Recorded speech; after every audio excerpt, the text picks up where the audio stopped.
A major storm system will be impacting the United States over the next few days, bringing all hazards of severe weather, including significant damaging winds, very large hail, and multiple tornadoes. Additionally, we are expecting a ton of rainfall over the next 7 days, which could lead to some major flooding. So in today's forecast, we are going to break down exactly what you need to know about the weather that'll be impacting the United States over the next 7 days. And we'll begin with what's happening across the country today. And right now, we have a continuation of showers and thunderstorms from yesterday's severe weather event across parts of the Ohio Valley and also the Midwest, where there will be a potential for isolated severe weather this afternoon and evening. And we will continue to see multiple rounds of severe weather over the next few days because we have a huge trough back over here along the West Coast in the upper levels, which is essentially going to allow for multiple storm systems to come over the Rockies and the Four Corner states. So there will basically be endless severe weather for the next couple of weeks across the Great Plains, the Midwest Ohio Valley, and even back into the Dixie Alley. On top of that, we also have a large storm system sitting over the southeast today, which is bringing heavy rainfall, and there is a low chance that this could become a brief tropical depression or storm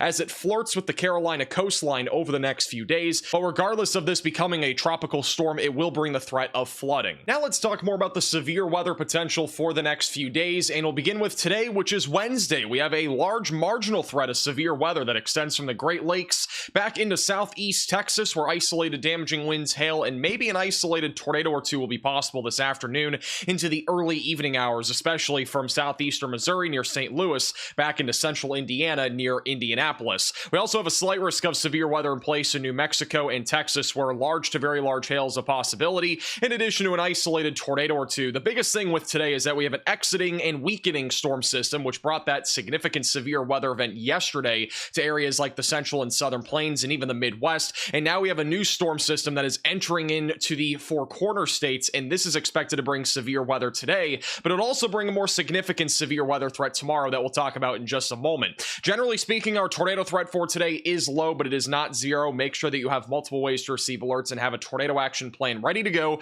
if a tornado warning is issued anywhere from St. Louis back towards Indianapolis. There is a low chance of a live stream today, so make sure you're subscribed to the channel and click the bell icon so you're notified if we do go live. And then on Thursday, our threat of severe weather will continue, and it is a very long corridor of severe weather that we are talking about. First off, we have a marginal threat of severe weather that goes all the way from New England back into the central and southern plains, and then our slight risk of severe weather across West Texas, back into Oklahoma, southwestern Kansas, and also eastern New Mexico, southeast Colorado. All hazards of severe weather will be on the table on Thursday, including the threat of damaging winds, which will be scattered across parts of Texas, Oklahoma, and Kansas. Large to very large hail is also a possibility in the Oklahoma Panhandle over near Dodge City, Kansas as well. On top of that, there's another threat of very large hail back over near Lubbock, Texas, which means there is a chance of hail that could be as large as the size of apples, maybe even as large as the size of softballs. So make sure that you're protecting your vehicles tomorrow. On top of that, the tornado threat is elevated. We have a large 5% tornado risk in place here for the Texas Panhandle, Oklahoma Panhandle, and back into southwestern Kansas.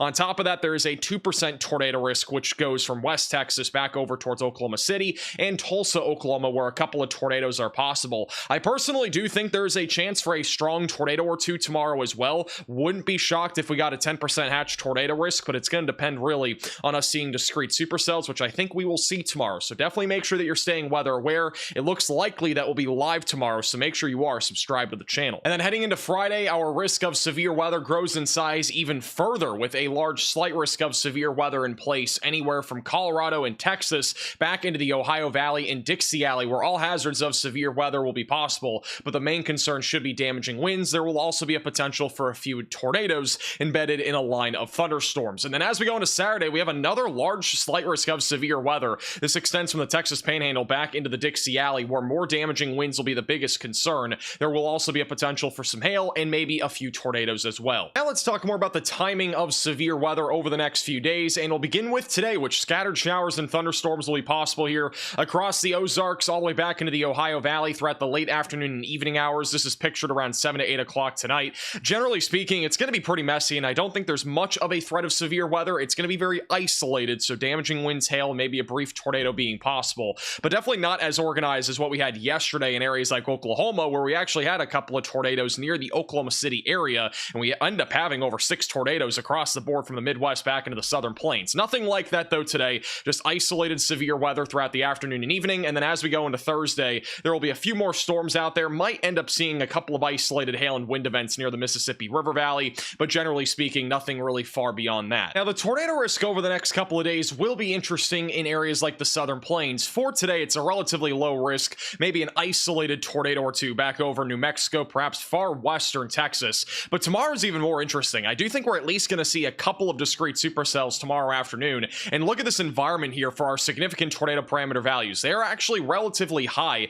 especially back over near Lubbock, Texas, where we have values upwards of 4, 5, and 6 in some spots. And then across the board, we have values around 1 to 3. So this at least promotes a low to medium chance of a few tornadoes. And I honestly do think we are probably at least going to see a few tornadoes and maybe even a strong tornado in this region. So here's the timing for the next couple of days, beginning with what's happening today. A couple of isolated discrete supercells will be possible across parts of New Mexico throughout the rest of this afternoon into the early evening, with an isolated tornado being possible, but the main concern will be wind and hail. Those storms will move into the Texas Panhandle during the evening hours around 8 to 10 o'clock, with hail being the biggest concern, in addition to some damaging winds, and then they'll start to fall apart after midnight tonight. As we go into tomorrow morning, we'll have some scattered showers and thunderstorms out there. By around lunchtime, we may still have a supercell ongoing. If there is anything still out there in the late morning and early afternoon, it'll be mainly a large hail threat. This will likely be a more elevated thunderstorm, but by the mid-afternoon hours, around 3 to 4 o'clock, is when we're expecting storms to start to fire up in West Texas and also back up into Colorado and southwestern Kansas.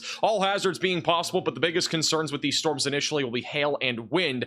But by around 5 to 6 o'clock is when I think we're going to be watching for at least a couple of discrete supercells that'll produce the threat of a potential tornado or two, maybe even a strong tornado in southwest Kansas back into the Texas Panhandle. The HRRR right now showing a big hailstorm and even a potential significant tornado maker near Lubbock, Texas. So we definitely need to keep a close eye on West Texas tomorrow. I don't think we're going to see a ton of supercells, but any supercells that do form and are discrete will have the potential of producing tornadoes. And even by around 7 to 8 o'clock, we may actually have multiple supercells that form in this general vicinity. And if that happens, we have a very favorable environment for tornadoes right there in West Texas around Lubbock and back through about Midland, Texas. By around 9 to 10 o'clock, these storms will start to fall apart, so these should be mainly daytime threat storms. There will still be some storms even after sunset, but a lot of these will be more of a wind concern. Back over in Oklahoma in the Texas Panhandle, there will be a cluster or a line of thunderstorms that'll form during the overnight hours, which will continue our severe weather threat here with mainly a damaging wind threat. And on Friday, we are expecting this line of thunderstorms to wake up a lot of people back over near Fort Smith and Tulsa with damaging winds and embedded tornadoes, and then that will eventually move into areas like the Mississippi River Valley during the late morning and afternoon. And as we go later into Friday morning, this is where questions really start to arise. We don't exactly know what's going to happen beyond this line of thunderstorms, but right now the Rufus model, which is one that does extend into Friday, does indicate that that line of storms will weaken during the morning hours, but will re-intensify in the early afternoon across parts of the Ozarks, also into the Ohio Valley, where we'll likely see a line of thunderstorms continue with damaging winds, hail, and embedded tornadoes being a possibility. We may even see some storms fire up out in front of that, and we may actually have a lot of storms out there during the afternoon across the Ohio Valley, which could lead to hail, wind, and a few tornadoes. So definitely stay weather aware on Friday. It looks like it'll be very active, and we could have another line of thunderstorms develop back over in Oklahoma, Kansas, and Texas early Saturday, and that would continue to push to the east with all hazards of severe weather being on the table. But overall, it looks like it's going to be a very active next few days with plenty of severe weather in store, so make sure that you're staying weather aware and have multiple ways to receive warnings. It looks like Friday and Saturday will be almost widespread storms with these lines of thunderstorms. It's just a matter of how widespread the severe weather intensity will be, which we'll know much more about here over the next 24 hours. Our next video will go way more detail as well with timing